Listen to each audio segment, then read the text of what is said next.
Hello everybody. We shall discuss the second chapter in history, that is BahamaniAdilShah, Part 1. Today we will see how Bahamani Empire came into being, who was some of the famous rulers of Bahamani Kingdom, and let us see the scenario or the situation how Bahamani Empire came into being. See, if you look at the history of Karnataka, the Vijayanagara Empire was established in the year 1336, as we already learned in the first lesson. Later on, 3rd August 1347, the first Muslim dynasty, Bahamani Empire, came into exist. So, if you look at it more or less the same type, during which the most prominent kingdom came into being in the southern India.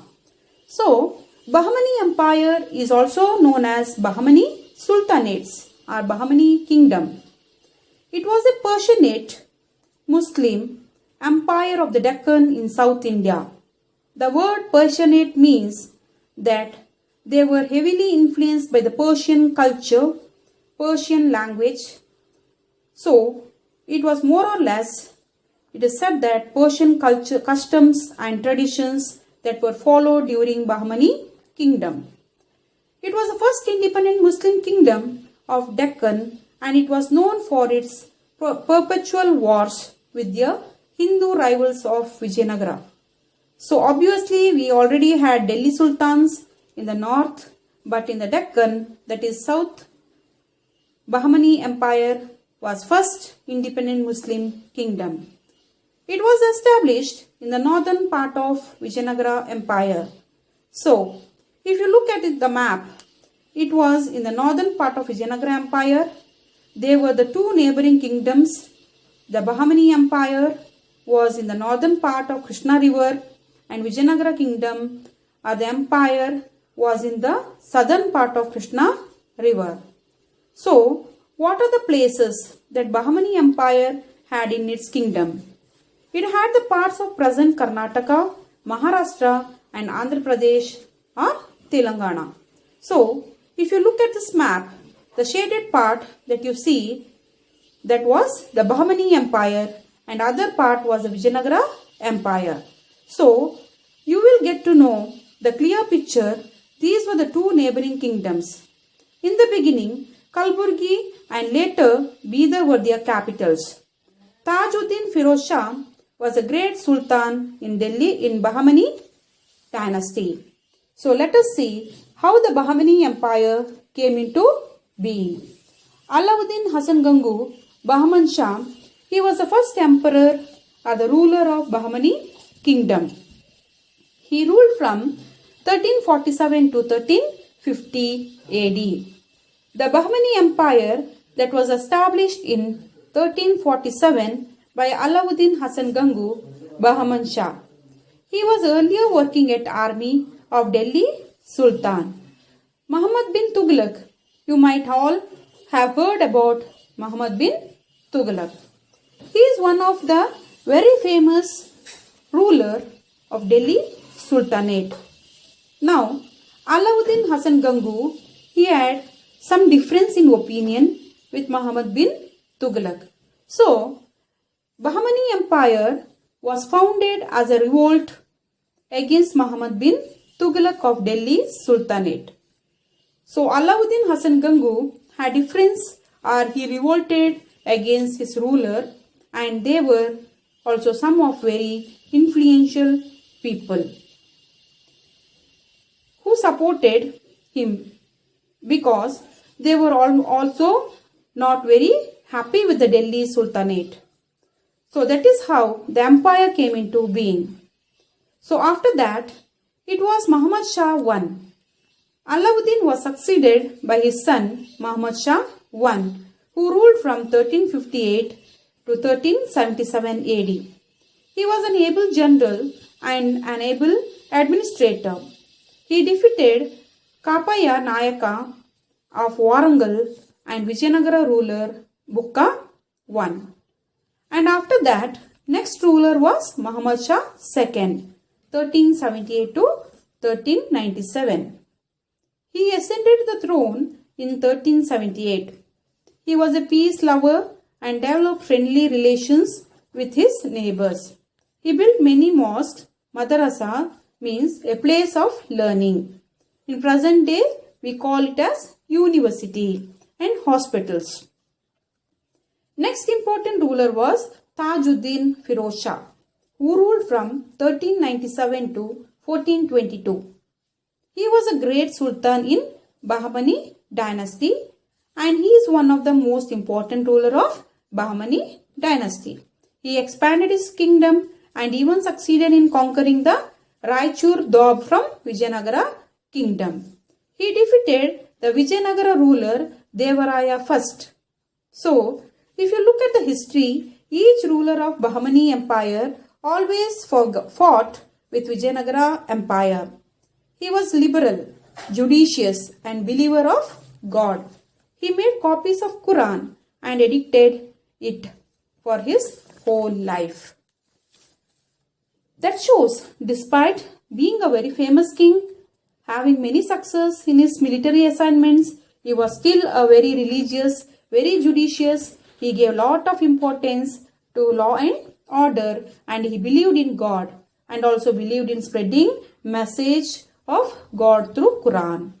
He was a writer and encouraged all the languages. This is something we all need to appreciate, that the ruler in those days. So, if you look at it geographically, they had people who spoke different languages in Telugu, Marathi, Kannada, Urdu, right? So, but these rulers, they did not confine or encourage literature only in to their language, but they encouraged all other languages. But this is something to be really appreciated, that speaks about their broad-mindedness. He was an expert in geometry and theology. I am sure all of us know geometry. Then what is theology? Theology means study of nature of God and religious belief. In simple words, theology is a study of God and religion. He was a religious pious, great ruler. Apart from that, he was an expert in these subjects. He sheltered many philosophers, poets, artists and had honored them. He established an observatory in Dawladabad, which is the current Maharashtra state. Now, what is an observatory? It is a room or a building house, an astronomical telescope or other scientific equipments for the study of natural phenomenon. So, this is a building exclusively keeping one of the instruments which helps you to observe any heavenly bodies. So, that is what an observatory is, and that he built it. He propagated the beauty of his capital, Kalburgi, and Kalburgi is a very beautiful place. So, he propagated, that means really appreciated and spoke about it, a new city called Firozabad on the banks of Bhima river. He gifted many villages to a Sufi saint, Bandevas, who arrived in the kingdom during his period. That means he is a very famous Sufi saint. He concentrated on the development of ports and as a result foreign trade was encouraged. So, if you see during his rule, there was all-round development, art, literature, geographical conquest, in the military conquest also. So, in all the ways there was a development. That is why he was one of the most important ruler of Bahamani Empire or kingdom. He abdicated the throne to his younger brother MahmoudShah, who was considered a saint by both the Muslims and Hindus.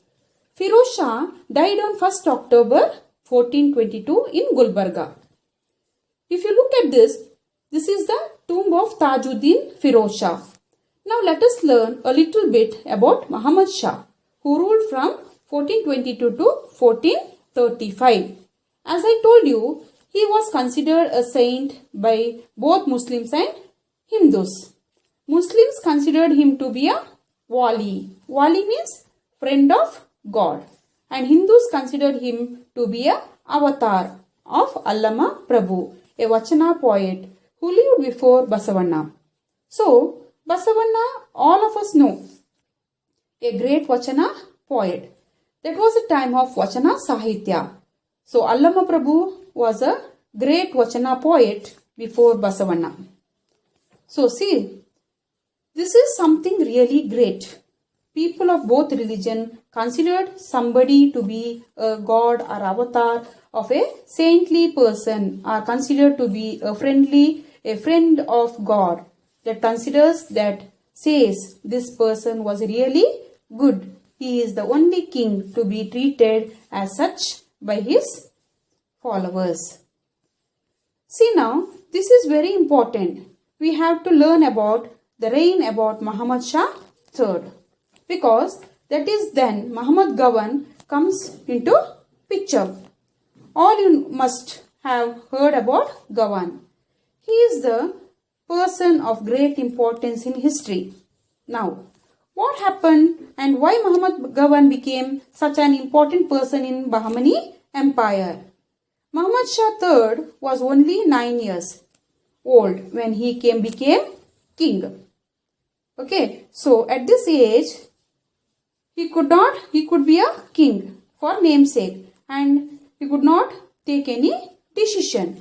So, MuhammadGovan was appointed as the Prime Minister and remained in supreme authority till his execution in 1481. So, MuhammadGovan was already there in the court. Okay, but during MahmoudShah III coronation, MuhammadGovan was appointed as Prime Minister. He was responsible for all the important decisions. So, let us learn about MahmoudGovan. So, all the credits for making Bahamani dynasty great goes to whom? Goes to MahmoudGovan. He was a person by origin. That means Persian by origin. That means he was from Persia. He was an able administrator. So, let us learn important facts about MahmoudGovan. Firstly, he enlarged the foundation at the boundaries of the kingdom and captured Hubli, Belagavi and Goa from Vijayanagara Empire. Second one, administration was according to the Islamic laws. So, again, he too was a very religious person. He ensured that all the decisions, all the rules and regulations were in accordance with Islamic laws, which were mentioned in Quran. Third one, he encouraged revenue and postal services. He fixed taxes on basis of land's fertility and irrigation facility. Tax was collected in cash only. So, it was a quite revolutionary bill. So, he fixed taxes not only on basis how much the land a person held, but on the basis of fertility. It means what was the agriculture facility and production available on that particular piece of land. Fifth one, he removed some taxes which were annoying the people. So, these were some unnecessary taxes which were on the people, which really hurt them. A philosopher himself, MahmoudGovan, founded Madrasa. Madrasa means it is a place of learning. It is a university. Madrasa, as I told you, it is a university in Bidar, which was built by MahmoudGovan. This shows he gave a lot of importance to philosophy and education and military conquest. It encouraged Islamic religious and legal education. Students studied astronomy, mathematics, history, and free education and hostel facilities were provided.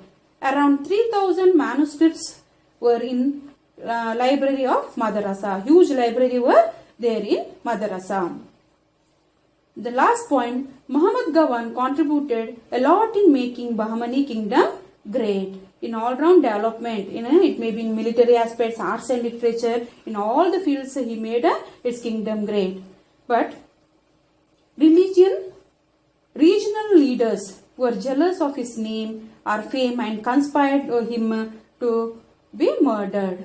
On the Govan's tomb, it is written that innocent Govan was killed. So, when someone becomes very successful, what happens? Naturally, that creates enemies. this is what happens in MuhammadGovan's time also.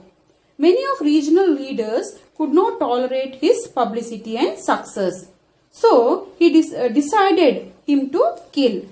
So how did they kill or how did they do it? MahmoudGovan's seal was affixed to forged letter purporting to invite the king of Orissa to invade this kingdom. That means MahmoudGovan's seal was used by somebody else in a forged letter, as MahmoudGovan is inviting Orissa king to attack the empire. Okay, and this letter was placed in the hands of whom? Hands of sultans. Without knowing the reality, the sultans ordered to kill him. At last it was written, innocent Govan was killed. Later they came to know the reality. So later what happened? The death of MahmoudGovan was a serious blow to Bahamani kingdom. It was this crime, the assassination of MahmoudGovan, which ultimately led to the dissolution of Bahamani kingdom. After his death, there were many independent kingdoms. So, we will study about it in the later part.